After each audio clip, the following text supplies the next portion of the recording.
Bonjour, bon matin. Mon nom est Sylvain Plouffe et je suis un des pasteurs ici à l'église Le Sentier. Et je veux vous souhaiter la bienvenue ce matin. J'aimerais qu'on passe un temps dans la parole de Dieu. J'aimerais que vous puissiez m'accompagner parce que c'est quelque chose qui se fait tous ensemble et quelque chose qu'on veut ouvrir la parole de Dieu et la laisser nous parler. Alors, sans plus tarder, j'aimerais, si vous le permettez bien, vous conduire dans un mot de prière où est-ce qu'on va remettre le temps qu'on va passer ensemble à Dieu, mais aussi le temps pour que le Seigneur dirige et qu'il inspire chacun des moments et qu'il me dirige par son esprit, pour que je sois capable de vous communiquer ce que j'ai préparé au pied de son trône de grâce. Père éternel, on est courbé devant toi. On vient en toute humilité, sachant que tu es le Dieu qui enseigne, le Dieu qui instruit et le Dieu qui ne veut pas retenir ses bénédictions pour ceux qui s'approchent de toi. Comme le dit ta parole, tu fais grâce aux humbles et tu résistes aux orgueilleux. Alors Seigneur, on te demande de nous bénir ce matin, de nous permettre qu'on passe un temps agréable et un temps où est-ce que tu nous instruis, que tu parles à nos cœurs, à chacun d'entre nous. C'est ta parole, c'est la vérité. Alors qu'elle fasse son chemin par ton esprit, dans nos cœurs, dans nos vies, pour ta gloire à toi et à toi seul, Seigneur. Amen. Eh bien, ce matin, on veut parler ensemble de mariage. Le sujet du mariage m'inspire plus que tout autre sujet. Et la raison est simple, c'est que je n'ai pas toujours eu une vie en règle avec le Seigneur et j'ai été humilié en passant à travers un divorce. Et depuis ce temps-là, je cherche à comprendre et à mettre en pratique les enseignements de Dieu dans ma vie pour valoriser la pensée de Dieu dans mon mariage, pour m'arrêter et me laisser instruire par la parole de Dieu au sujet du mariage. Et sans plus tarder, je veux tourner avec vous dans les Écritures et regarder ensemble un passage. Je ne veux pas en faire l'étude exhaustive verset par verset, mais je veux vous donner 3 principes ce matin qu'on retrouve dans ce passage qu'on va lire ensemble. Alors, sans plus tarder, on va tourner dans Éphésiens 5. Éphésiens 5, verset 21. Puis on va lire ensemble. Et c'est un passage qui est classique au mariage. C'est un passage que les gens reconnaissent comme étant... souvent, il est mentionné par les théologiens comme étant le chapitre ou l'endroit dans la lettre où le mariage est adressé. Il y en a d'autres endroits, mais celui-là, c'est un passage qui est souvent discuté. Puis il a fait couler beaucoup d'encre à cause qu'on parle de la soumission. Et ce matin, on va voir 3 points dans ce passage des Écritures. Alors, sans plus tarder, Éphésiens 5, j'espère que vous avez eu le temps de prendre vos Bibles, de tourner avec moi. Verset 21. Vous soumettant les uns aux autres dans la crainte de Christ. Femmes, soyez soumises à vos maris comme au Seigneur. Car le mari est le chef de la femme, comme Christ est le chef de l'Église, qui est son corps et dont il est le sauveur. Or, de même que l'Église est soumise à Christ, les femmes aussi doivent être soumises à leur mari en toutes choses. Marie, aimez vos femmes comme Christ a aimé l'Église et s'est livré lui-même pour elle, afin de la sanctifier par la parole, après l'avoir purifiée par le baptême d'eau, afin de faire paraître devant lui cette Église glorieuse, sans tache ni ride, ni rien de semblable, mais sainte et irrépréhensible. C'est ainsi que les maris doivent aimer leurs femmes comme leur propre corps. Celui qui aime sa femme s'aime lui-même. Car jamais personne n'a haï sa propre chair, mais il la nourrit et en prend soin, comme Christ le fait pour l'Église, parce que nous sommes membres de son corps. C'est pourquoi l'homme quittera son père et sa mère et s'attachera à sa femme, et les deux deviendront une seule chair. Ce mystère est grand.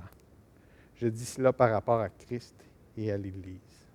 Du reste, que chacun de vous aime sa femme comme lui-même, et que la femme respecte son mari. Alors, ce matin, j'aimerais faire un point, une parenthèse, avant même de commencer le message. J'aime penser que nous sommes tous mariés. Et pourquoi je tire cette conclusion-là des Écritures, c'est parce que Christ appelle l'Église son épouse. Et que, en tant que personne qui est en relation avec Jésus-Christ, on est considéré comme l'épouse de Christ. Alors que vous soyez célibataire ou que vous soyez en relation de couple, c'est-à-dire dans les liens du mariage, j'aimerais que vous vous sentiez interpellé par le message de ce matin. J'aimerais que vous puissiez considérer chacun des éléments qui vont être soulevés. Et c'est certain que quand on parle de relation avec Jésus-Christ, on parle d'avoir reconnu que Jésus-Christ est venu sur la terre et a pris notre place à la croix. C'est-à-dire qu'il a payé pour nos péchés, pour nous mettre en règle avec le Père céleste, pour nous mettre en règle avec Dieu. Il est l'accomplissement de la promesse où Dieu a dit qu'il était pour renvoyer son Fils, qu'il était pour renvoyer un roi libérateur sur la terre. Et ce roi libérateur, c'est Jésus-Christ. Et je dois reconnaître que quand j'ai suivi mes propres voies, je n'ai pas suivi les voies de Dieu. Et en reconnaissance là, je me repens, je me détourne de mes voies pour me tourner vers Dieu. Et je reconnais que Dieu est dorénavant maître et seigneur de ma vie. Et en faisant partie de son Église, Christ, il dit maintenant que je suis un enfant de Dieu. Et il dit qu'il me nourrit et il prend soin de moi. Comme il est dit dans le verset 29. Mais il la nourrit et prend soin, comme Christ le fait pour l'Église. Parce que nous sommes membres de son corps. Alors, sans plus tarder, je voudrais qu'on prenne les enseignements de ce matin en 3 points. Mais je veux que tout le monde se sente interpellé. Je ne veux pas que personne se sente mis à part. Je ne veux pas que personne puisse penser, moi, là, le message ne s'adresse pas à moi ce matin. Fait que je peux fermer la télé ou je peux fermer mon ordi. Ce n'est pas le cas. Je veux que tout le monde se sente appelé, que tout le monde se sente concerné. Parce que l'enseignement de la parole de Dieu, c'est pour tous et chacun. Et si un jour votre situation change puis que vous devez vous marier, eh bien, vous aurez entendu. Vous aurez entendu ce que le Seigneur attend de vous. Et j'aimerais que vous vous sentiez concernés ce matin. Donc, comme il est écrit dans Romains 10, 13, ceux qui invoquent le nom du Seigneur Jésus vont être sauvés. Et que nous sommes tous mariés à Christ. Merci de m'avoir permis d'ouvrir cette parenthèse. Et maintenant, en préparant le message sur le mariage, après avoir lu à maintes reprises ce passage et après avoir écouté des frères de la trempe de Timothy Keller ou de John Piper ou de C.S. Lewis, j'aimerais vous apporter ce que le Seigneur a mis en mon cœur ce matin. Et une des choses qui m'est venue à l'idée, une des images, c'est que je trouve que le mariage, ça ressemble à une école. Bientôt, on va réenvoyer nos jeunes à l'école. Nous, on a des petits-enfants qui commencent la primaire, d'autres qui sont rendus au secondaire. Puis pour certains d'entre vous, c'est peut-être le collège, d'autres l'université. Et je trouve que le mariage, c'est une école. Et chacun des niveaux est représenté dans notre système d'éducation. C'est-à-dire, nos petits-enfants commencent à la maternelle où ils sont enseignés les rudiments de l'éducation. Ils apprennent à compter, ils apprennent leurs couleurs. Ensuite, les additions, les soustractions au primaire, les divisions. Et peut-être que je ne suis pas très aligné avec le système d'éducation. Peut-être c'est plus tôt, peut-être c'est plus tard. Mais je sais par contre qu'on ne fait pas d'algèbre en maternelle. Et le Seigneur nous instruit, nous enseigne au fur et à mesure qu'on avance dans notre formation. Au fur et à mesure qu'on avance avec la capacité qu'on a, puis le niveau qu'on a atteint. Mais chaque niveau demande des devoirs. Chaque niveau demande d'être engagé. Et au désarroi de certains professeurs, parfois avec qui je discute, de voir des jeunes pleins d'intelligence, pleins de capacités, et refuser d'apprendre. Dire « Ah, c'est trop difficile, c'est trop dur, je ne pourrais pas comprendre. » Pourtant, ils sont totalement équipés, ils ont les professeurs derrière eux qui veulent les enseigner, qui veulent les instruire. Et ça conduit à mon premier point. En fait, ça prend de l'humilité pour apprendre. C'est la clé, c'est la porte d'entrée. Personne ne peut apprendre s'il ne se soumet à quelconque autorité. Personne ne peut apprendre s'il ne se soumet à quelqu'un qui l'enseigne. Eh bien, dans les Écritures, ici, on nous demande de nous soumettre les uns aux autres dans un but, c'est-à-dire d'apprendre les uns des autres. L'humilité, nous dit Jacques, l'Épître de Jacques, chapitre 4, verset 6b. Dieu résiste aux orgueilleux, mais il fait grâce aux humbles. La clé de l'apprentissage réside dans l'humilité. Et quand Dieu nous enseigne quelque chose, il veut renouveler notre intelligence. Gilles Farley a touché ce point-là la semaine dernière. Romains 12, 2. Ne vous conformez pas aux choses du monde, mais plutôt ayez une intelligence renouvelée par la parole de Dieu. Cherchez à comprendre ce que Dieu veut vous enseigner. Cherchez à comprendre ce que Dieu veut vous instruire avec. La parole est pleine d'instructions. Elle est pleine de préceptes, de concepts pour votre croissance, pour notre croissance. Je veux m'inclure avec ça. Moi aussi, j'apprends et je veux continuer d'apprendre comment Dieu agit dans ma vie. Et c'est les plans de Dieu pour mon mariage. Ça fait 19 ans que Lynn et moi, on est mariés. 19 ans qu'on apprend l'un de l'autre. 19 ans que le Seigneur nous enseigne à chacune des étapes. Il se révèle à nous. Il nous instruit. Il nous corrige. Mais je vous dis que ce n'est pas toujours évident de nous humilier. Mais je sais et j'ai appris que la clé, c'est l'humilité. Ennemi numéro 1, premier point, l'égoïsme. L'égoïsme, c'est le « je » qui veut prendre toute la place. Le « je » qui veut contrôler. Le « je » qui veut avoir main basse sur les finances. Le « je » qui veut avoir main basse sur toutes les décisions. Le « je ». Ennemi numéro 1, l'égoïsme. Et ça fait écho dans ma tête en tant que chrétien, n'est-ce pas? Peut-être que ça fait écho vous aussi, dans votre propre tête. Adam et Ève ont été enseignés de Dieu dans le jardin. Adam et Ève se sont trouvés dans la présence de Dieu dans le jardin.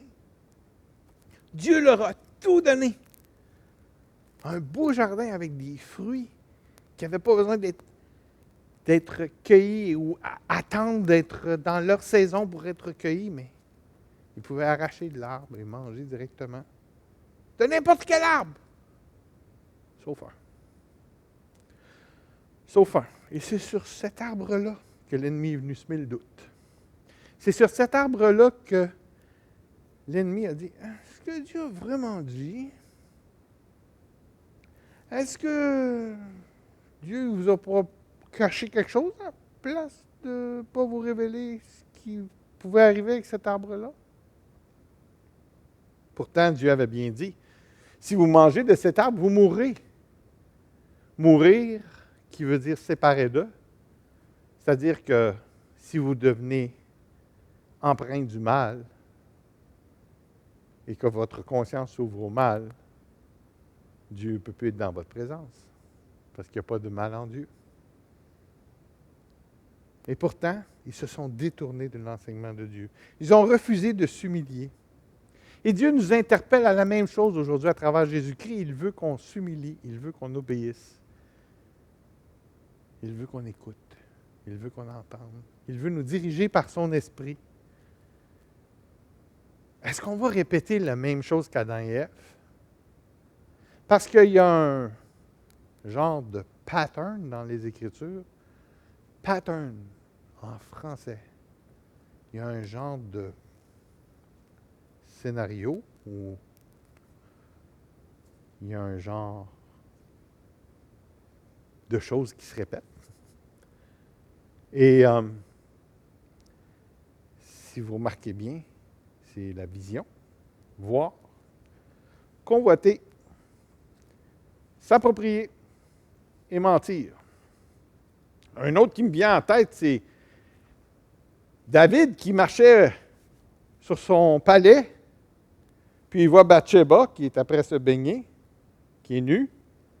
Il le voit, il le convoite, il s'approprie la femme de quelqu'un d'autre, puis il ment. Puis il pousse la mensonge au meurtre, puis il pousse, et pousse, et pousse, et pousse. Jusqu'au temps où il est repris par Dieu. Puis je suis certain que si vous creusez les ménages un peu, vous allez retrouver ce genre de scénario ou de pattern-là dans les Écritures, où est-ce qu'il y a vue, convoitise, appropriation et mensonge. Alors, c'est-tu vraiment le mode qu'on veut prendre? C'est-tu vraiment la voie vers laquelle on veut aller dans notre mariage? Ou si on veut s'arrêter, s'humilier et nous laisser enseigner de Dieu? En fait, si je vis mon mariage dans ma propre façon de voir, c'est parce que je cherche mon propre intérêt.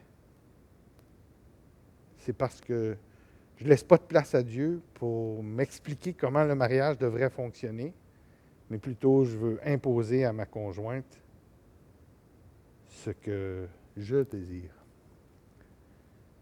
Et le « je » peut être au masculin, mais il peut être aussi au féminin. Le « je » se retrouve, il peut prendre beaucoup de place au féminin aussi. Ce n'est pas juste l'homme qui est appelé à se soumettre à Dieu et se soumettre à Christ. Mais nous sommes appelés, en tant qu'équipe, en tant que famille, en tant que noyau, en tant que couple, en tant que mariage, à nous soumettre à Dieu. Je vois dans mon cœur l'égoïsme qui est en mode réactif. Et quand mon cœur est en mode réactif, bien, il protège le « je ». Il protège moi. Mais par contre, Dieu, ce qui m'interpelle à faire, c'est d'être en mode écoute. C'est-à-dire que le mode réactif protège le « je », mais le mode écoute ouvre la porte aux possibilités.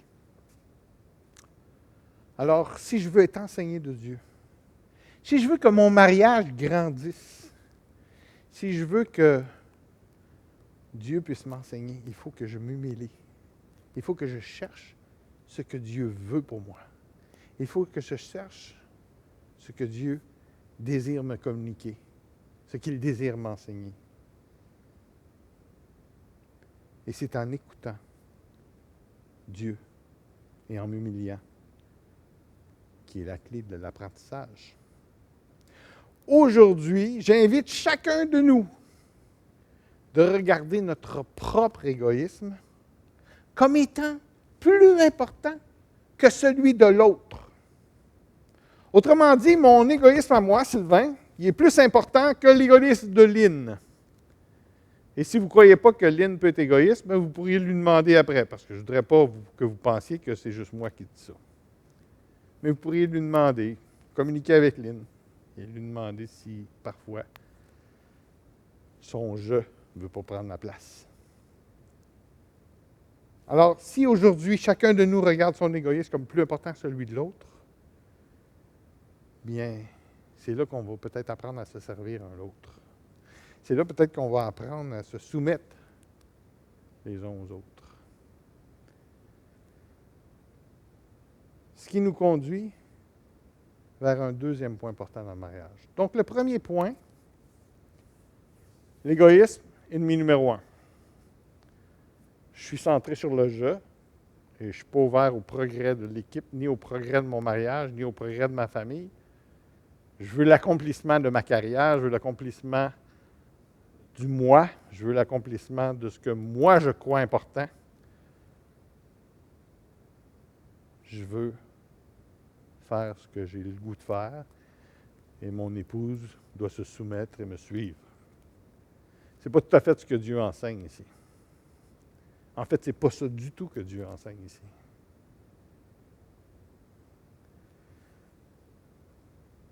La deuxième étape, c'est la promesse. Deuxième chose que j'aimerais voir avec vous. Donc, en premier, on a vu l'égoïsme. On va passer un temps dans la promesse, puis je veux qu'on passe un temps aussi dans le jardin d'Éden. Dans la promesse, il y a le fait qu'on veut faire partie d'une équipe. En fait, Chesterton, puis ça, j'ai lu ça dans le livre de C.S. Lewis sur Mere Christianity, le christianisme au plus simple ou quelque chose du genre, que ça ressemble en français. Mais c'est C.S. Lewis qui est l'auteur. Puis il rapporte que M. Chesterton, une des citations, puis quand j'ai regardé Google M. Chesterton, je me suis rendu compte que c'était un homme qui avait beaucoup de citations. C'était un homme réfléchi, puis un homme qui communiquait des vérités à travers ses réflexions puis ses citations. Il dit, quand on est en amour, on est porté à faire des promesses. Puis on est tous comme ça. Alors, la promesse, c'est quoi? La promesse, c'est quand mon cœur fond devant mon épouse, puis que j'ai tendance à lui promettre la lune, comme certains diraient. Mais que je me rappelle, j'étais ici, debout sur cette estrade, où j'ai fait promesse que je prendrais soin de Lynn, que je m'occuperais de ses besoins, que je m'occuperais d'elle dans toutes les dimensions, que ce soit émotive, que ce soit affective, que ce soit santé, que ce soit spirituel, bien que Jésus est le seul pourvoyeur dans ce domaine-là, je pointerai toujours dans cette direction-là. Et je voudrais qu'on se rappelle ensemble les promesses. En fait, il y a des couples qui viennent chez nous, puis on repasse leurs promesses qui se sont faites ensemble. Puis moi, je leur dis tout le temps, je ne connais pas personne à date qui est venu nous voir, puis qui nous a dit, moi, quand je me suis marié, là, j'ai promis que je ferais tout pour la détruire. J'ai promis que je ferais tout pour lui nuire. J'ai promis que je ferais tout pour lui faire perdre de sa crédibilité. Non, c'est pas ça du tout que ça ressemblait à nos promesses. Nos promesses étaient teintées de l'amour qu'on avait à cette époque, qu'elle soit émotive ou qu'elle soit affective ou qu'elle soit déterminée par le désir de s'engager avec quelqu'un. Ou qu'on ait compris que l'amour, ce n'était pas juste les émotions. Quand on s'est marié, on a pris un engagement. Puis cet engagement-là, on a voulu le vivre avec, moi dans mon cas, c'était avec Lynn, mais chacun d'entre nous. Même avec Jésus-Christ, on a pris cet engagement-là. On a pris l'engagement de vivre dorénavant en se conformant aux pensées de Jésus-Christ, puis en se conformant aux demandes, puis en cherchant à obéir à Dieu plutôt qu'à notre vieille nature. Alors, qu'est-ce que la promesse? En fait, John Piper a écrit 2 messages qui se disent « Rester marié ne veut pas dire rester en amour ». Pourquoi? Parce que l'amour est une émotion. Une émotion qui est commandée, bien sûr, dans les Écritures, lorsqu'il nous dit « Aimez vos femmes, aimez votre Dieu, de tout votre cœur, de toute votre âme, de toute votre pensée. » C'est une émotion qui est commandée, mais c'est beaucoup plus qu'une émotion. Et ceux qui sont mariés depuis plusieurs années savent que les émotions partent, puis que des fois, elles disparaissent, mais que l'amour réel demeure et il fait des racines. Puis même s'il n'y a rien en dessous qui paraît, il n'y a rien au-dessus qui paraît, on sait qu'en dessous, il y a quelque chose qui se trame, il y a quelque chose qui se passe. C'est comme une forêt qui passe au feu, puis que après quelques années, tu passes, puis les arbres ont repoussé. Ils ont eu beau radier, puis raser, le feu a rasé tout son passage. Ça a l'air d'une plaine, ça a l'air d'un champ à cultiver. Je ne sais pas si vous avez déjà vu ça, mais c'est vraiment rasé, calciné. Et pourtant, ça repousse. Au bout de quelques années, les racines reprennent. Peut-être que votre mariage est rasé par le feu. Peut-être que vous avez oublié qu'il restait des racines. Mais Dieu vous promet que ça va repousser. Dieu vous promet que ça va glorifier son nom. J'ai lu un livre et vu un film qui s'appelle Promise Kept. La promesse tenue. Désolé, je me nourris beaucoup en anglais et ça transparaît dans le message. Mais j'essaie quand même de vous le rendre au maximum en français. Et je crois que ce film-là a été traduit. Et il s'agit d'un homme, puis c'est inspiré d'une histoire vraie, un homme dont l'épouse est atteinte par l'Alzheimer. Et au lieu de la mettre dans un foyer et de faire prendre soin d'elle, ce qui n'est pas mal en soi dans un certain niveau de maladie. Je comprends qu'il y a des gens qui ne se sentent pas aptes à prendre soin, mais lui a pris soin de sa femme, puis même à un moment où est-ce qu'elle était hospitalisée ou placée dans un endroit, il est allé la visiter régulièrement.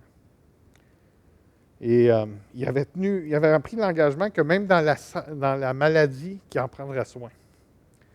Et tout le film tourne autour de prendre soin de sa femme. Mais il a tenu sa promesse. Et à un certain moment donné, l'homme dit même, c'est un privilège de prendre soin de mon épouse. C'est un privilège de l'accompagner. Sa seule prière devant Dieu, c'était, Seigneur, permets que la maladie ne la rende pas agressive et aigrie. Permets qu'elle demeure la femme joyeuse que j'ai connue toute ma vie. Et le Seigneur répondait à cette prière-là.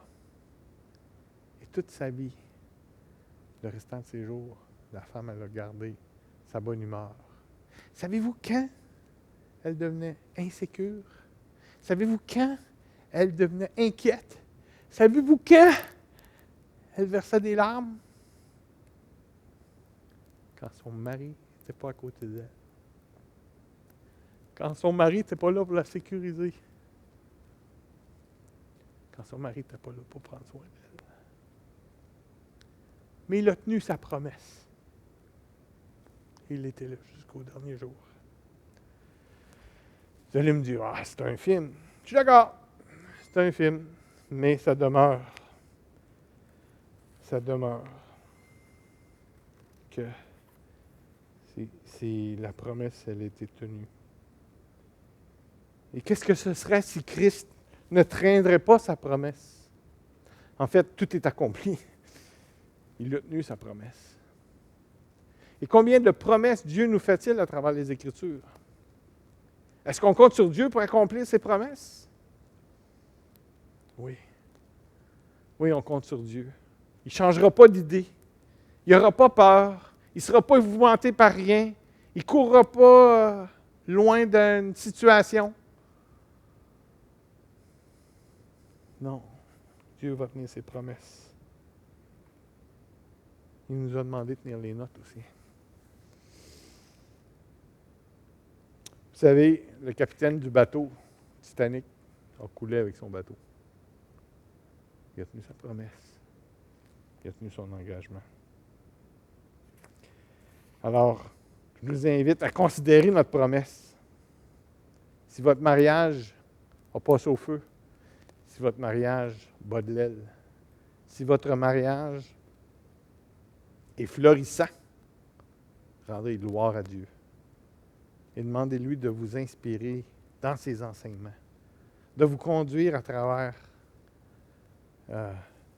ces temps difficiles que vous vivez. Ensuite, comme dernier point, j'aimerais qu'on passe quelques instants sur le Jardin d'Éden. En fait, le Jardin d'Éden, où est-ce que Adam et Ève ont eu le privilège d'être dans la présence de Dieu, nous, on soupire après. On est mariés 2 pécheurs. Et nos attentes sont comme ça. On a des attentes super élevées. Et dans son livre, C.S. Lewis l'exprime bien. Depuis qu'on est haut comme 3 pommes, on est élevé dans une culture où les films, où les livres, où les histoires qu'on nous raconte sont tous celles qui aspirent à ce prince charmant, qui aspirent à cette princesse, qui aspirent à ce mariage grandiose, digne d'un roi, qui aspirent à toutes ces belles choses qu'on met devant nous. Et bien souvent, on s'imagine des scénarios. Puis on devient, puis là je ne veux pas me tromper parce que c'est ça de la façon que c'est inscrit, mais on devient que notre plaisir est plus dans l'anticipation que dans la réalité. Et on est amèrement, terriblement déçu. Puis la raison pourquoi on est déçu, la raison pourquoi on est amèrement déçu, c'est parce qu'on avait des attentes. C'est parce qu'on nous avait dit, on nous avait compté que c'était ça, être marié. Qu'on rencontrerait un jour la femme de notre vie, l'époux de notre vie. Et que si on rencontrait le bon, tout serait facile. Mais ce n'est pas ce que la parole de Dieu enseigne. Ce n'est pas du tout ce que Dieu nous dit par rapport au mariage. Paul, il nous dit par rapport au mariage dans les Écritures, il dit « Vous allez être tentés de bien des façons et je voudrais vous l'éviter. » Fait que, évitez de vous marier si vous ne voulez pas être tenté comme ça, parce que sinon, vous vous attirez des problèmes. Ça ne peut pas être plus clair, là. Ça ne peut pas être plus clair. Dieu va servir de l'épreuve des 2 idées, des 2 caractères qui se cognent ensemble, qui se frottent, puis Dieu va former notre cœur avec ça. Maintenant, quand ça cogne, ça fait mal. Puis quand ça fait mal, bien, on a tendance à vouloir se retirer. On a tendance à vouloir s'éloigner plutôt que de s'approcher. Mais Dieu nous dit, non, non, ça fait mal, approche. Ça fait mal, instruis-toi. Je ne me rappelle pas qui, mais un homme qui a dit un jour, ce qui blesse instruit. Je n'irai pas me blesser volontairement pour m'instruire, là. Mais c'est dans l'humilité, dans l'écoute. Puis des fois, qu'est-ce qui blesse, ça s'adresse plus à mon je. Ça s'adresse plus à quand je prends trop de place. Mais j'aspire au Jardin d'Éden. Je veux être heureux. Je veux être dans l'abondance. Je veux être dans la joie. Puis je veux que ma femme aussi soit dans la joie. Je veux qu'elle soit heureuse, elle aussi. Mais bien souvent, j'ai des attentes que si je fais ça, elle va être heureuse. Alors je le fais, elle n'est pas plus heureuse. Peut-être que si je lui demandais qu'est-ce que je peux faire, ça aidait. Peut-être que si je cherchais à la servir, ça aiderait. Alors, si je reconnais mon égoïsme et que je cherche à travailler sur cet égoïsme et je cherche à la servir plutôt qu'à deviner ses besoins. Peut-être que si je tenais mes promesses d'en prendre soin et de chercher à lui plaire et de lui demander « Comment vas-tu, chérie? Qu'est-ce que je peux faire pour te plaire aujourd'hui? » Mais ça, je veux le voir la semaine prochaine avec vous.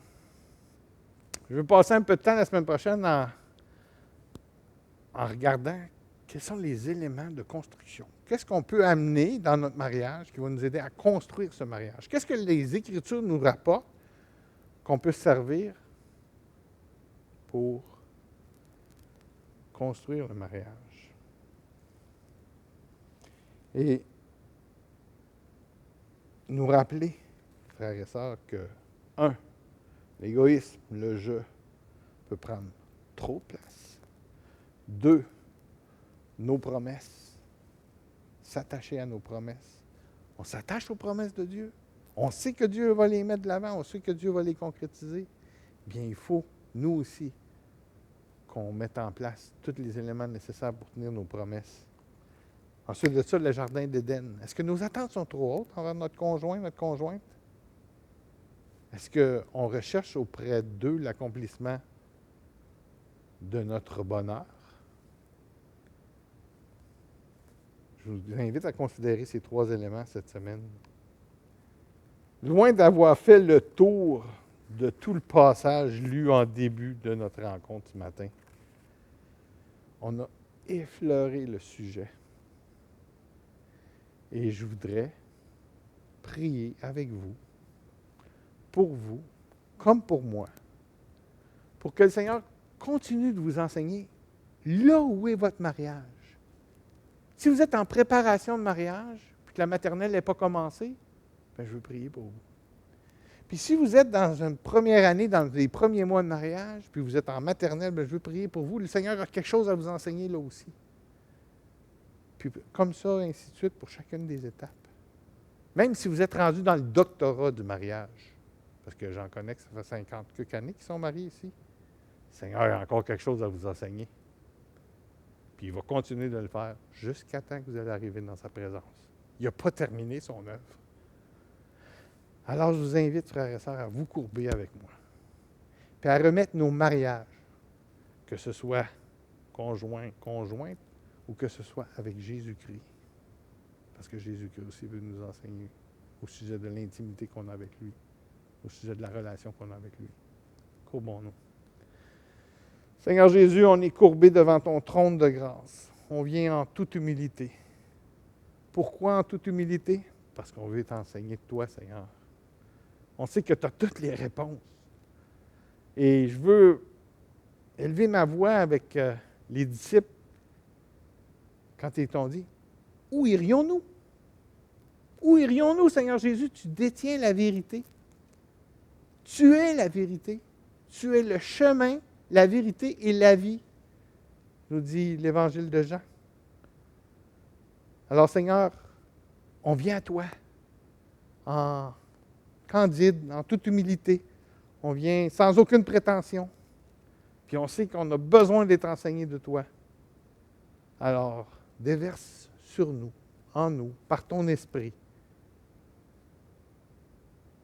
tout l'enseignement que tu veux nous donner. Et continue de nous instruire pour qu'on puisse grandir, pour que nos mariages puissent exploser de ta gloire et que ton nom soit célébré pour l'éternité. Amen, Seigneur Jésus.